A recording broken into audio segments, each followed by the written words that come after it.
आने के बाद फिर कवि ने क्या लिखा, जब भगवान का प्रत्यक्ष दर्शन किए तब लिखे, गुरु के कृपा भइल उनके पर भगल पंडित ज्ञानी, कृपा भइल उनके पर भगल पंडित ज्ञानी, तुलसी तुलसी आस गईले जग में विदित कहानी, तुलसी तुलसी आस गईले जग में विदित कहानी, राम विचार भई जब मन में, राम विचार भई जब मन में, लिखनी रामायण आधी रतिया तुमकी सोचे अपने मन, आधी रतिया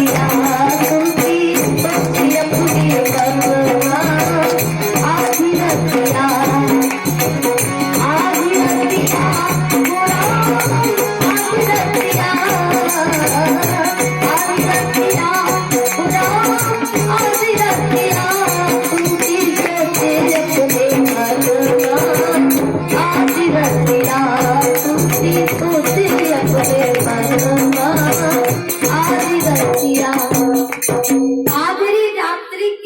बैराग में तुलसीदास जी को जब पत्नी से डांट मिला तो नारी कम है क्या। गोस्वामी तुलसीदास जी लिखे कि ऐसे तो त्रिया दोनों तरफ बहने वाली माया है, एक अविद्या माया दूसरी विद्या माया। तो अविद्या माया किसको आप मानते हैं? अविद्या माया जो आपको भजन सत्संग से दूर रखती है, अविद्या माया जो भक्ति करने में मदद करती है। तो नारी स्वभाव सत्य कवि कही, अब गुण आठ सदा उर रही। नारी चाहे लाख पतिव्रता हो सती हो, उनमें 8 प्रकार की अवगुण रहता है, ऐसा गोस्वामी तुलसीदास जी लिखे। तो नारी के बात पर इन्हें ग्रह हुआ आधी रात्रि में।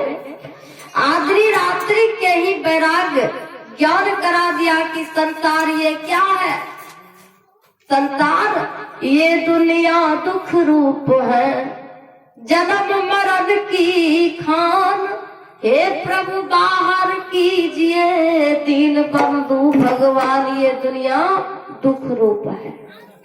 अगर यहाँ से आप छुटकारा पाना चाहते हैं तो बस क्या करना पड़ेगा आपको, विपुतो संत ना सस्वत तत्र तत्र जगत गुरु, भवतो दर्शन यस्यात् ना पुनर्भव दर्शनम। चाहे आप संसार के संपत्ति आपके पास प्राप्त नहीं हुआ है, चाहे हो गया है, हो भी गया है, तो इनके पाकर के आप धनी नहीं है। क्यों? तो जब तक आपके शरीर काम कर रहा है तब तक ये संपत्ति आपको साथ देंगे, पुत्र साथ देंगे, पत्नी साथ देंगे। और जब आपका शरीर स्वयं इनके योग्य नहीं रहेगा तो आपको साथ नहीं देंगे। तो सच क्या है? माता कुंती का यही उपदेश है कि संसार में हम लाख विपत्ति सह, लेकिन तत्र तत्र जगत गुरु, जगत गुरु यानी परमात्मा के सानिध्य में रहे। क्यों रहेंगे? भवतो दर्शन यस्यात् ना पुनर्भव दर्शनम।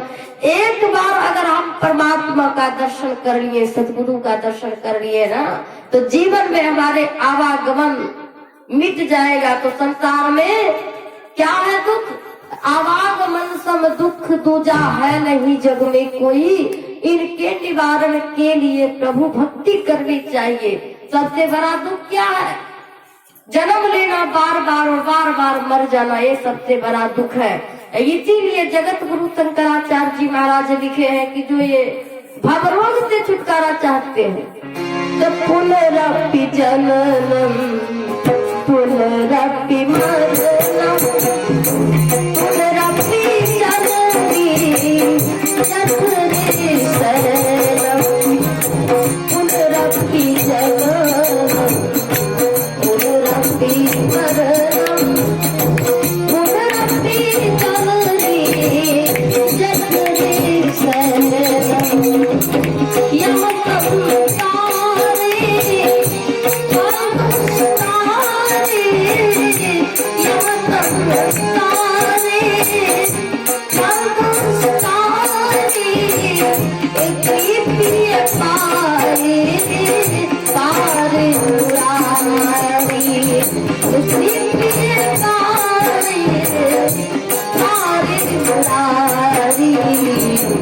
भज गोविंदम भज गोविंदम गोविंदम भज गुरुमते गोविंदम भज गुरुमते। कहते हैं जगत गुरु शंकराचार्य जी कि संसार में बार बार पुनरपि जननम, बार बार जन्म लेना, अब पुनरपि मरणम, बार बार मरना, इससे बड़ा दुख संसार में कुछ भी नहीं। अगर इससे आप छुटकारा चाहते तो संसार आपको फंसाती है, चाहे पत्नी हो पुत्र हो जो भी जीवन साथी। तो यह संसार खल दुष्टारे, यह संसार का दुष्ट रूप माना गया है।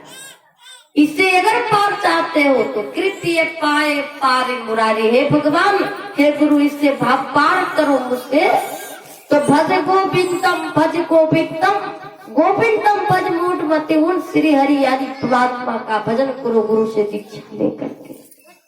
क्यों? तो इससे बड़ा कोई विपत्ति नहीं। तुलसीदास जी को ज्ञान हो गया कि जिस पत्नी के विरह में मैंने मुर्दा को मुर्दा नहीं समझा, सर्प को काल नहीं समझा जो काट लेता तो जीवित कदाचित में नहीं रह सकता। वो पत्नी इतनी बड़ी मुझको जवाब लड़ाई जीवन लड़ाई मुझसे, कर त्याग कर करके भजन में लग गए। नरहरियादास जी महाराज से दीक्षा लिए, भूत की कृपा हुई, हनुमान जी मिले। तो वही आज तुलसीदास जी आप प्रसंग के माध्यम से सुन पा रहे थे कि बंदों गुरुपद कंज, बंदों का अर्थ है कि मैं वंदना उस गुरु उन गुरु का करता हूँ। कृपा सिंधु नर रूप हरि, जो नर रूप वाले गुरु जिन पर जिनकी कृपा, सिंधु सिंधु का अर्थ है समुद्र के समान जिनकी कृपा है, जिनकी कृपा से हम यहाँ तक आए। कृपा सिंधु नर रूप हरि महामोहतम पुंज जासु वचन रवि करण कर। गुरु क्या करते हैं आप भजन में भी सुन पा रहे थे। गुरु कहते सन की सद ज्ञान सुन के मिटता अज्ञान, सुख होता महान भजु साध गुरु। गुरु के ज्ञान सद ज्ञान है, संसार के ज्ञान मुंचा ज्ञान है यानी झूठा ज्ञान। गुरु ज्ञान सूर्य रूप, गुरु की कृपा कैसी है? गुरु की कृपा कैसी है? अज्ञान ध्वंस विध्वंस कोटि सूर्य समप्रभा, सुताख्याहि कथा तारम मम करनाय रसायनम। एक भगवान सूर्य है, भगवान सूर्य संसार को रोशनी प्रदान करते हैं, संसार के अंधकार को मिटाते हैं। लेकिन व्यक्ति के हृदय में जो अंधकार है, 84 लाख प्रकार के योनि से जितना जन्म हम संसार में आए, परिभ्रमण किए, जन्म लिए, मृत्यु हुई, इतना अंधकार से जो हम आपके जीवन यानी हृदय घेरा हुआ है, ये करोड़ों सूर्य मिला करके अगर कोशिश करेगा ना ये सूर्य की व्यक्ति का हृदयगत अंधकार दूर होगा तो संभव नहीं है। तब हृदयगत अंधकार को कौन दूर करते हैं? तो गुरु की कृपा। कहते अज्ञान धंत विध्वंस, हम आप जीव अज्ञानी हैं, ज्ञानी कौन है? गुरु। कोटि सूर्य समप्रभा, अज्ञानी व्यक्ति के लिए हृदयगत अंधकार दूर के लिए जो सद्गुरु होते हैं उनकी कृपा करोड़ों सूर्य के समान उनकी कृपा है। कोटि सूर्य समप्रभा सुताख्याहि कथा सारम मम करनाय रसायनम। सौनकादि कृति सूत गोस्वामी, सूत सौनकादि, इन सब की भी गुरु की कृपा से अंधकार दूर हुआ। हम आप भी मनुष्य हैं, हम आपके भी जीवन में गुरु की आवश्यकता है। इसलिए गुरु ज्ञान सूर्य रूप, उनकी ज्योति अनूप, उनके 900 कूप भज साध गुरु। उर मना हृदय, हृदयगत अंधकार तब दूर होता है जब जीवन में व्यक्ति गुरु धारण करते हैं। गुरु धारण करने के बाद व्यक्ति का हृदय तत्कार मिटता है और वहीं से जीवन का शुरू होता है, शुरुआत होता है। क्या उदाहरण है? कर्णधारम गुरु प्राप्यम तद्वाक्यम पल्लवम प्रियम अभ्यास वासना तकत्यम तरंती भवसागरम। गुरु हम आपके क्या है? कर्णधारम गुरु प्राप्यम, गुरु कर्णधार है। तद्वाक्यम पल्लवम द्रियम, उनकी वाक्य हम आपके ऊपर कैसी लागू है? जो वो कह दिए कि पंच पाप से दूर आप रहिए, झूठ चोरी नशा इच्छा और पंच विषय से दूर रहिए। अभ्यास वासना शकत्याम, इन्हें याद कर करके जब हम अगर हम ध्यान अभ्यास करेंगे तब क्या होगा? सकत अभ्यास वासना सकत्याम, अगर अभ्यास रह गई, गुरु की वासना जीवन में रह गई तो तरंती भव सागरम, तब हम भव मन क्या होता है? माया। गुरु जो होते हैं माया से छुड़ाते हैं, भगवान जो होते हैं माया से उलझाते हैं, माया में उलझाते हैं। इसीलिए साधुबाई बोली अपने शब्द में कि राम तजु पै गुरु न विसारो, गुरु को सम हरि को न निहारो।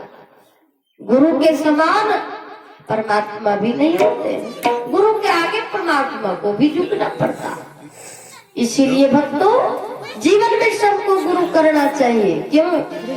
कर्णधार सद्गुरु ब्रह्मनाथा, कर्णधार सद्गुरु ब्रह्मनाथा, कर्णधार सद्गुरु ब्रह्मनाथा, कर्णधार सद्गुरु ब्रह्मनाथा, दुर्लभ साज सुलभो करी पावा, दुर्लभ साज सुलभो करी पावा।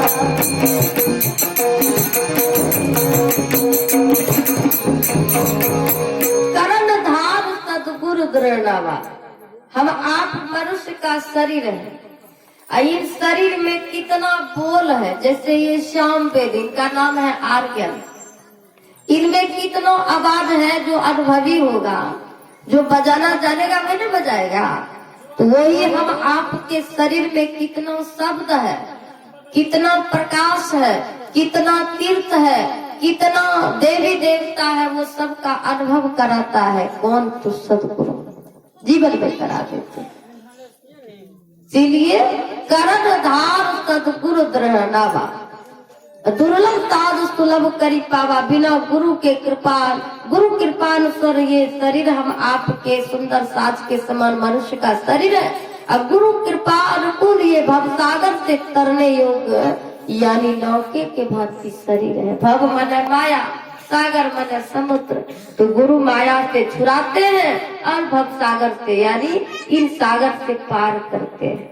इसीलिए गोस्वामी तुलसीदास जी लिखे कि उन गुरु की कृपा से हम यहाँ तक आए। कृपा सिंधु नर रूप हरि, जिनकी कृपा सिंधु के समान है। महामोहतम पुंज, गुरु जो है मोह रूपी रात्रि को दूर करते हैं और अज्ञान को दूर करते हैं, ज्ञान सद्ज्ञान प्रदान करके जीव को उद्धार करते हैं। इसीलिए आगे आप सुन पा रहे थे, बंदा गुरु पद पद्मा परागा, बंदा गुरु पद पद्मा परागा, बंदा गुरु पद पद्मा परागा, बंदा गुरु पद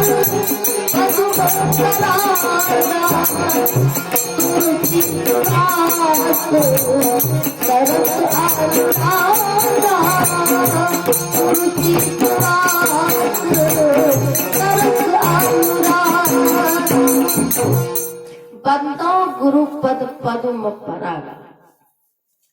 गुरु के शरण के हम कितना भी वंदना करेंगे तो भी कम माना जाएगा, लेकिन याद रखें कि गुरु संसार में होता कितना है।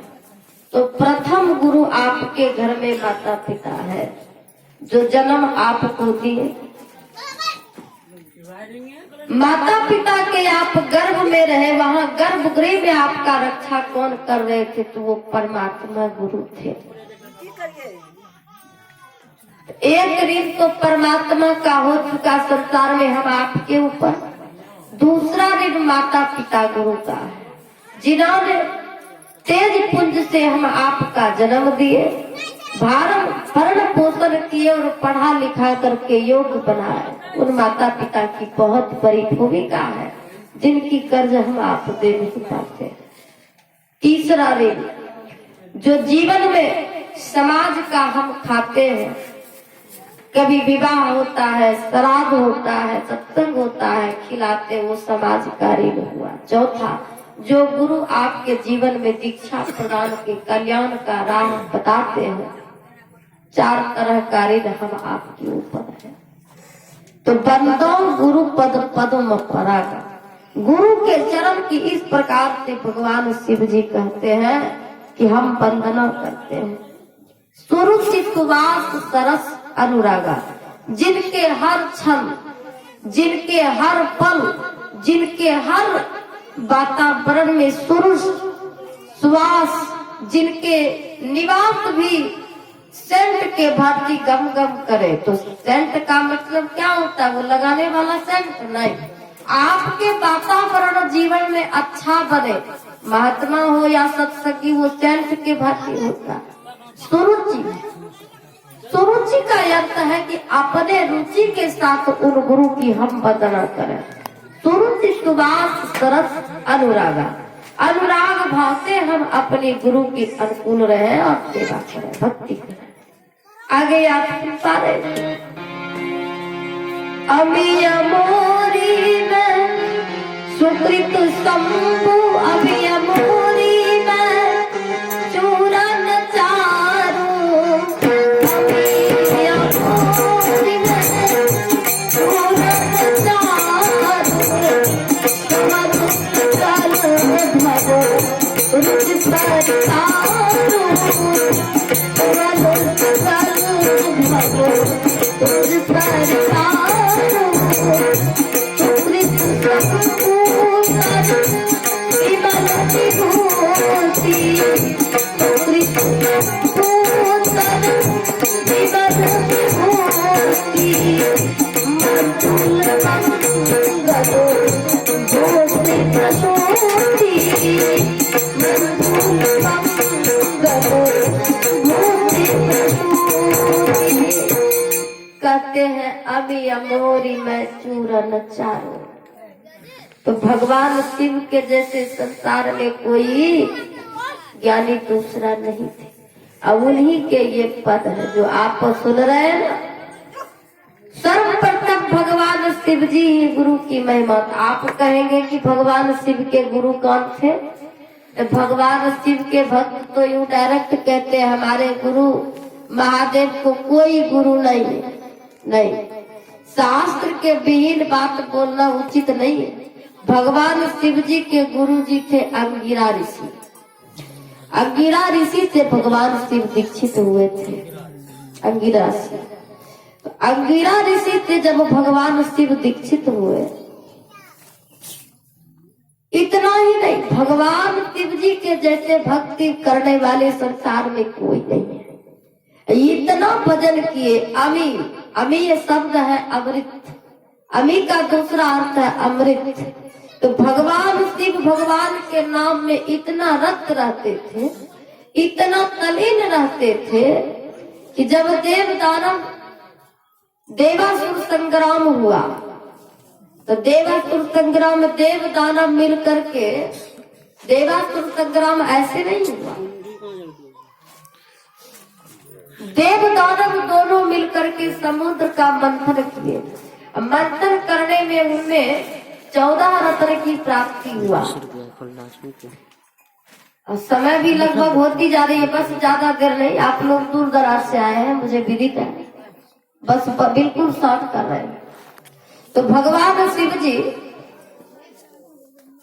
जब देव असुर दोनों मिलकर के समुद्र मंथन किए, तो समुद्र मंथन के बाद जो है उसमें 14 रत्न में से सब तो सब कुछ बांट लिए, उसमें अमृत निकला हुआ, तो विष तो अमृत तो सब देव दानव मिलकर बांट लिए।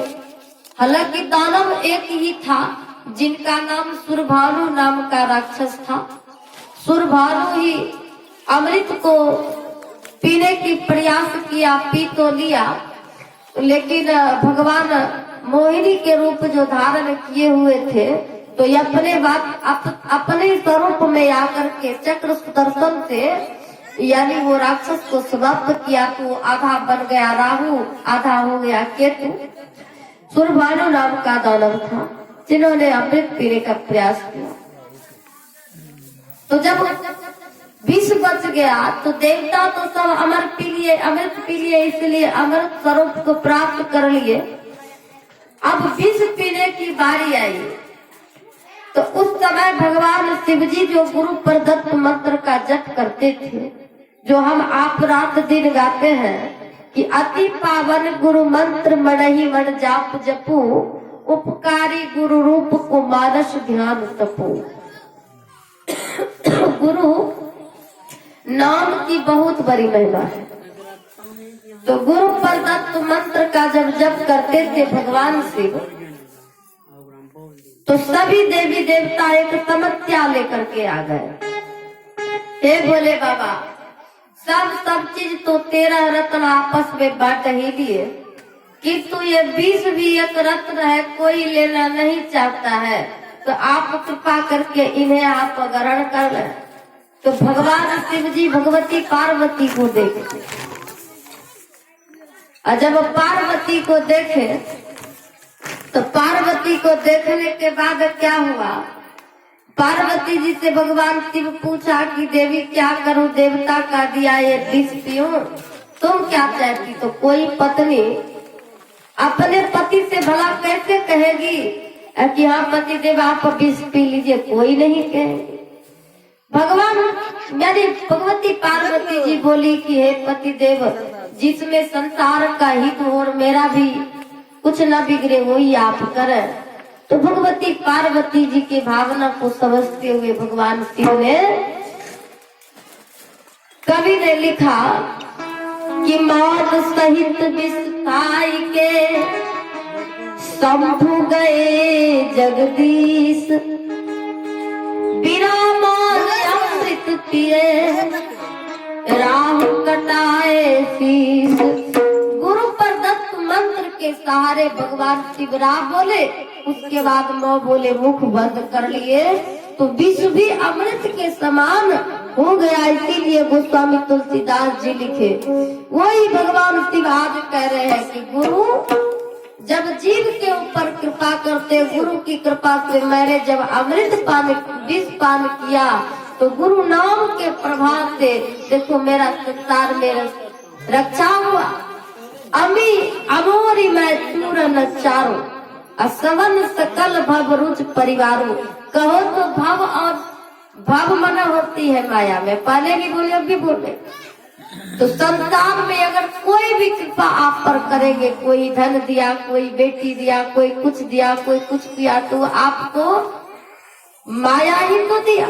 लेकिन जब गुरु कृपा आपके ऊपर करते हैं, उनकी कृपा अमृत स्वरूप है, वो माया से आपको छुड़ाने की प्रयत्न करते हैं। इसीलिए भगवान शिव कहते हैं कि गुरु की कृपा से मैंने जब राम नाम के प्रभाव से, भगवान शिव के जैसे नाम प्रभाव किसी को पता नहीं है, इसीलिए नाम प्रभाव जान शिव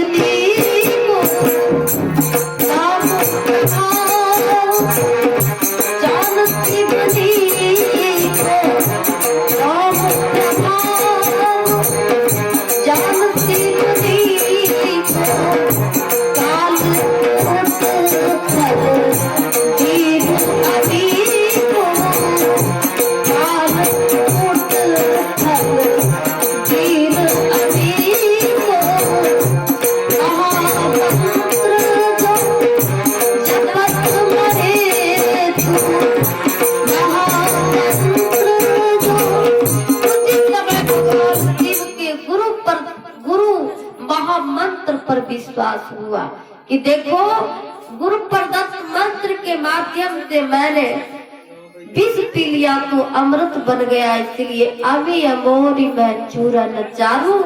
संसार के लोग माया में फंसाते किंतु गुरु माया से हटाते हैं, मोह रूपी वृक्ष काटते हैं, इसलिए सबद सकल भवरुज परिवार। तो भक्तों, सुकृत संपूतन विमल विभूति। आगे भगवान शिव कहते हैं सुकृत, सुकृत मना होता है सुंदर कृति। सुकृत शंभु तन विमल विभूति। तो संसार में सकुशल व्यक्ति को आप किसको ढूंढेंगे? जिनकी कीर्ति सुंदर है। तो यहाँ पर मूल में रामचरितमानस में भगवान शिव को दर्शाया गया कि पत्नी बाल बच्चे सब कुछ होते हुए सुकृत शंभु तन विमल विभूति। भगवान शंभु यानी सुकृति उनकी संसार में है, यानी उनकी कीर्ति बहुत सुंदर है। मंजुल मंगल भूत प्रसूति। हालांकि वेशभूषा से तो वो भस्मी रमाते हैं, बगछाला पहनते हैं, लेकिन भक्ति में भगवान शिव सकुशल है, इसीलिए मंजुल मंगल भूत प्रसूति। जीवन में उनकी कभी अमंगल नहीं आते हैं, सब दिन मंगल ही मंगल। तो आप लोग इन प्रसंग से क्या सीख रहे हैं हम भक्त? तो इन प्रसंग से हम यह समझे कि भगवान शिव के जैसे सत्संगी कोई नहीं था संसार में। अब भगवान शिव ने कोशिश किए, भगवती सती को अपने साथ में ले गए कुंभज ऋषि के आश्रम कि मेरी पत्नी सत्संगी सुने, सत्संगी बने, लेकिन उनकी भी पत्नी सत्संगी नहीं बन पाई। कहिएगा कैसे? तो एक बार की बात है जो यही मकर संक्रांति की समय है। गोस्वामी तुलसीदास जी लिखे कि एक बार भगवती सती ने प्रश्न की कि हे पतिदेव, आप कहाँ जा रहे हैं, मुझे भी साथ लेके चले। भगवान शिव बोले कि ठीक है देवी चलो। हर पति चाहता है कि मेरी पत्नी लक्ष्मी हो, सुलक्षणा हो, उसकी अच्छा कर्तव्य हो, मेरे प्रति श्रद्धा हो, भक्ति हो, भगवान के प्रति चाहता है। भगवान शिव लेकर के चले। गोस्वामी तुलसीदास जी लिखे एक बार त्रेता युग माही, एक बार त्रेता युग माही, एक बार त्रेता युग माही, एक बार त्रेता युग माही, सब गए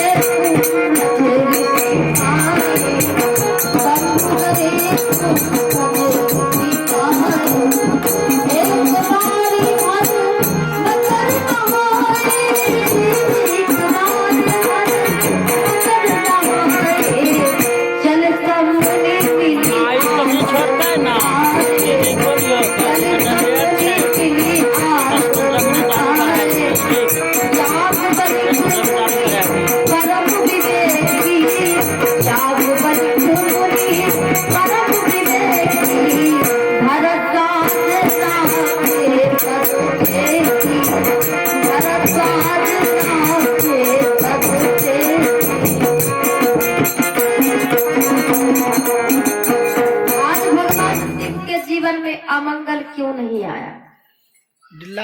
कि एक नंबर वो सत्संगी थे। भगवती सती को भी चाहते थे कि इनके जीवन भी मेरे तरह बने, तो प्रयास किए। एक बार त्रेतायुग माही, त्रेतायुग की बात है। शंभु गए कुंभज ऋषि पाए, कुंभज ऋषि के आश्रम चले। तो समय कौन सी थी? तो एक बार भर मकर नहाए, यही मकर संक्रांति के समय थे। जो कितने तारीख को है आप सबको तो पता है, 14 जनवरी से मकर संक्रांति। यहाँ वहां भी ये बात है। तो एक बार भर मकर नहाए, स्नान किए गंगा में प्रेम से, पत्नी श्रीमती भी साथ है।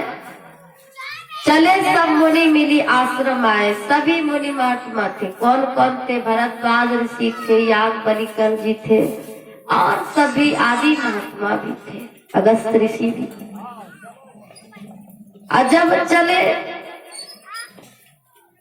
तो भगवती सती के बारे में गोस्वामी तुलसीदास जी लिखे कि चंग सती जग जननी भवानी या पूजे ऋषि अखिलेश्वर जानी। संग यानी भगवती सती भी लग गई।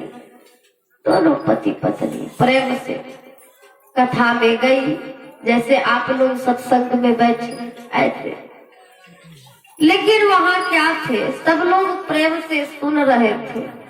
अब ऑटोमेटिक है त्रिलोकीनाथ है, और त्रिलोकीनाथ के सामने तो जो कोई होंगे तो छोटा ही होंगे। कहाँ वो भगवान है, महात्मा है, तो अलग अलग सबकी उपाधि है। पर इनके मन में मोह उत्पन्न हो गया कि हे पतिदेव, ये भला छोटा छोटा मेरे आगे के जन्मा बच्चा ही कहीं महात्मा मुझको कथा सुनाएगा, इससे हम नहीं सुनेंगे। क्यों डायरेक्ट, हम त्रिलोकीनाथ के पत्नी है, इतना नीचे क्यों बढ़ेंगे, नीचे वाला आसन में क्यों बैठेंगे? आपको करना है तो कीजिए, हम नहीं। भगवान शिव समझाए कि देवी ऐसा नहीं बोलो, सत्संग है, इस तरह नहीं बोलना चाहिए, हम सत्संगी को नहीं बोलना चाहिए। पर भगवती सती मानी नहीं। जहाँ पर याग बलिक मुनि परम विवेकी, भरत राज राखी पद टेकी, ऐसे सब महान विभूति थे। पद टेकने का मतलब कि याग बलिकर जी महाराज बहुत परम विवेकी सकुशल थे मामले में। सबको पद का मतलब टेकने का, सबको प्रणाम करके आसन देते, क्यों तो सेवा का भार नहीं सौंपा गया। गोस्वामी तुलसीदास जी लिखे सत्संग वो नहीं हो रहा था, सत्संग जैसे तैसे नहीं हो रहा था। सभी मुनि महात्मा आपस में कहते थे, संत कहि यस नीति प्रभु श्रुति पुराण मुनि गाओ, होय न विमल विवेक उर गुरु से किए दुरा। सत्संग का फल है गुरु जी। क्या कह रहे हैं? संत कहि यस नीति प्रभु, हे प्रभु संतों की ये नीति है। श्रुति पुराण मुनि गाओ, श्रुति मन वेद, श्रुति यानी वेद पुराणों में गाया गया है संतों की नीति। होय न विमल विवेक उर, मेरे अगर हम आप गुरुजनों से, क्या कह रहे हैं, अगर हम आप गुरुजनों से थोड़ा भी मन में द्रोह किए होंगे, कुविचार रखे होंगे, श्रद्धावान होकर नहीं सेवा किए होंगे, तो सत्संग का जो विवेक मिलना फल है यह मुझको नहीं मिले। होय न विमल विवेक उर, विमल मना मल से रहित, होय न विमल विवेक उर, मेरा हृदय सदा मल से जिकरा रहे, विमल हम कभी न हो पाए।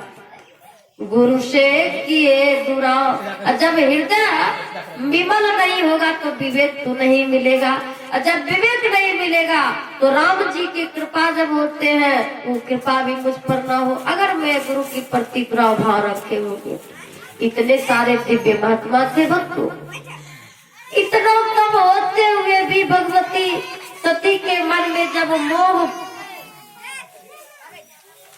बढ़ गई, ज्यादा मोह भ्रमित हो गई, तो सत्संग तो मोह निवृत्ति के लिए होता है। आप लोग तो जानते हैं कि क्यों कथा सत्संग होते हैं।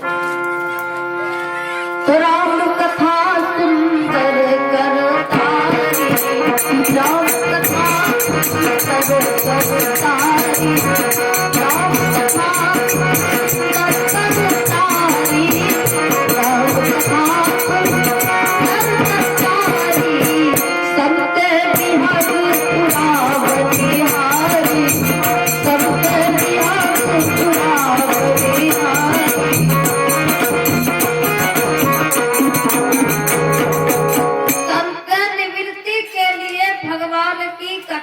संत की वाणी, गुरु की वाणी किए जाते हैं इनके पास। राम कथा सुंदर करितारी, क्यों भगवान ही सुंदर है सबसे, तंत्य विहग उड़ा बनिहारी, विभिन्न तरह का तंत्य निवृत्ति होता है। और दूसरा इंतजाम क्या है? सत्संग योग पढ़िए। मोह उपनिषद विद्यते हृदय ग्रंथि छिद्यते सर्व संशया चीयंती चास कर्माणि तस्मिन् दृष्टि परावरे। अगर दूसरा इंतजाम है कि सत्संग से आपका मन का संशय नहीं मिटा, तो दूसरा ध्यान की युक्ति है। विद्यते हृदय ग्रंथि, एक गेट को ध्यान के माध्यम से खोलना पड़ेगा। छिद्यते सर्व संशया, सभी संशय को मारना पड़ेगा। चीयंती चास कर्माणि, सभी कर्म को नष्ट करना पड़ेगा। तस्मिन् दृष्टि परावरे, विभिन्न तरह से पवित्र होना पड़ेगा। ध्यान की युक्ति दूसरा। प्रथम है सत्संग, दूसरा है ध्यान। तो भक्तों, भगवती सती के अंदर जब मोह हो गई, सत्संग नहीं सुना, वहां से चल दी। नहीं मैं ये छोटा छोटा महात्मा से कथा नहीं सुनती, चलिए हमको नहीं मन लगता है। भगवान शिव लेकर के आगे चल दी। क्या करते, आखिर पत्नी है, जैसे भी है तो निभाना। एक घर में कभी दीक्षा नहीं ले रहा था, किसी तरह से सत्संगी के कहने पर एग्री हुआ, भाई दीक्षा ले लो, बहुत फायदामंद है, फायदा होगा, दीक्षा ले लो, भजन करो। बेचारा किसी तरह से जाकर दीक्षा लिए, और दीक्षा जब लेकर के घर आए तो तब तक में होनी को कौन रोक सकता है। उसके घर में भैंस मर गई। पत्नी बोली कि सुनिए जी, दिन भर थे नहीं, लापता थे, कहाँ गए थे? बेचारा डर के मारे बोले, मत पूछो जी, दिन भर में एक सत्संगी के साथ गया था दीक्षा लेने के लिए, मैं दीक्षा ले लिया। बोले तो दीक्षा बहुत भर करता हो गया, दीक्षा लेकर के आप आए तो ये भैंस मर गई। क्यों दीक्षा लिए? जाकर के फिर आइए, दीक्षा जो महात्मा दिया उन्हें लौटा दीजिए। अब क्या करे बेचारा, मजबूर होकर के महात्मा के पास गए। बाबा क्या बात है जी, फिर आए हो? गुरुजी जो आप दीक्षा दिए है ना, कृपा करके वो लौटा ले, अपनी ज्ञान तो अच्छा होगा। क्यों? बोले मेरी पत्नी बोली कि आप दीक्षा लेकर के आए तो भैंस मर गई। बोले तो सुन लो, अगर तुम दीक्षा लिया तो तुम्हारी भैंस मर गई ना, और दीक्षा मैं लौटा लूंगा तो तुम्हारी पत्नी मर जाएगी। बोलो मंजूर? पत्नी मर जाएगी, मंजूर है तो लौटा दो दीक्षा। बेचारा डर के मारे घर चल रहा है। पत्नी बोली क्या हुआ, क्यों लौटा है? बोले देवी दुर्भाग्य की बात है, भैंस मर गई तो दोबारा तो खरीद सकता हूँ, लेकिन दीक्षा लौटा होगा तो तुम ही मर जाओगे, तो फिर क्या होगा? बोले आपको उपदेश नहीं है मालूम, चौनक ऋषि के शब्द, पुनर्विक्रम पुनर्विक्रम पुनर्भार्या पुनर्मयी ये तत्व सर्वम पुनर्लभ्यम न तरिरा पुनः पुनः। बार बार वित्त भी मिलते, वित्त का अर्थ है संपत्ति, बार बार मित्र भी मिलते हैं, बार बार मही का मतलब है धरती, बार बार धरती भी होती है, बार बार पत्नी भी मिलती है। दूसरा पत्नी कर लेना, दीक्षा लौटा तो तब एक बार फिर सत्संग गया। क्या हुआ तुम पति पत्नी के बीच में बड़ी हल्ला गुल्ला करते हो? बोले बाबा मत बोलो, हमारी श्रीमती बहुत खतरनाक की है, हम ही समझा लिए, आप यहाँ से लौट जाओ। बोले नहीं कैसी खतरनाक की है, कहीं भैंस गाय तो नहीं है, मारेगी? चलो देखता हूँ क्या बात है श्रीमती। बोले इनको बोले लौटाने के लिए दीक्षा आप ही साथ थे इनके? बोले हाँ हम ही साथ था, दिलाया। क्या हो गया? बोले कि ये तो आप धमकी देते हैं, भैंस मर गया तो मर गया, तुम ही मर जाओगे, आप क्या इनको सिखा रखे हैं? बोले तो देवी आपको पता नहीं है, ये तत्व सर्वम पुनर्लभ्यम न शरीरा पुनः पुनः। बिना भजन किए अगर तुम्हारा पति मर जाएगा तो ये मनुष्य का शरीर नहीं मिलेगा। पता नहीं, संसार के सब कुछ तो सुलभ है, लेकिन ये मनुष्य का शरीर सुलभ नहीं है, इसलिए सबको भजन करना चाहिए। तो भक्तों,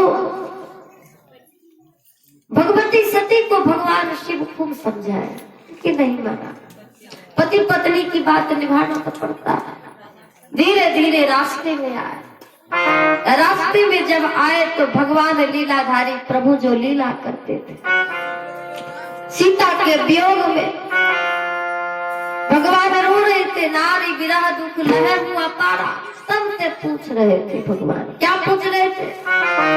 हे खग मृग हे मधु करु श्रेष्ठी, हे खग मृग हे मधु करु श्रेष्ठी, हे खग मृग हे मधु करु श्रेष्ठी, हे खग मृग हे मधु करु श्रेष्ठी। तुम देखी सीता मृग नैनी, तुम देखी सीता मृग नैनी।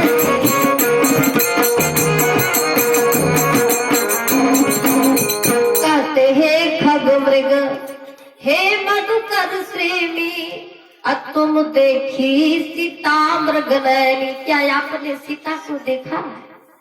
मेरी सीता मृग के नेत्र के समान उनकी नेत्र थे। अपनी सीता के परिचय देते हुए भगवान सबसे लता वृक्ष को गले लगाते थे और पूछते थे।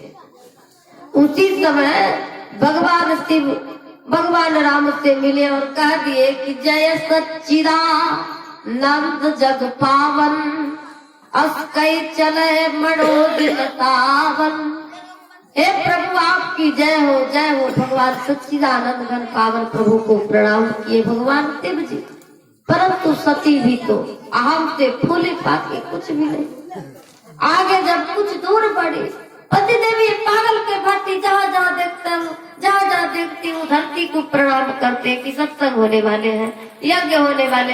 यहाँ ये कि सदानंदी राजा दशरथ के बेटवा को प्रणाम करते। ये कोई भगवान है? अगर भगवान को पति ने पता नहीं चलता इनकी पत्नी को अपहरण किया है, किसने ले गया है? ये तो लता वृक्ष को पकड़ कर रोता है। ऐसे आप भगवान मानते हो? हम नहीं मानते हैं कि ये भगवान है। पति पत्नी दोनों आपस में ऑटोमेटिक है।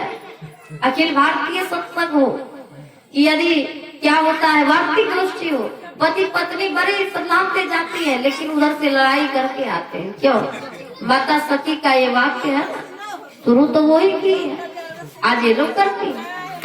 तो भक्तों आगे माता सती क्या किए? नहीं मुझे यकीन नहीं है कि वो भगवान है। भगवान शिव बोले ठीक है यकीन नहीं है तो तुम जो करोगे, जो तुमरे मन यति संदेह तो कि न जाहि परीक्षा ले हूँ। तुम्हारे मन में अगर संदेह ही है, मेरे बात पर संदेह ही है, तो क्यों बैठी हो? परीक्षा ले लो। भगवान शिव की मर्म न समझ पाई। पूरी हृदय विचार करी, धरि सीता कर रूप, आगे चले ते ही पंथ धरी, जही आवत नर भूप।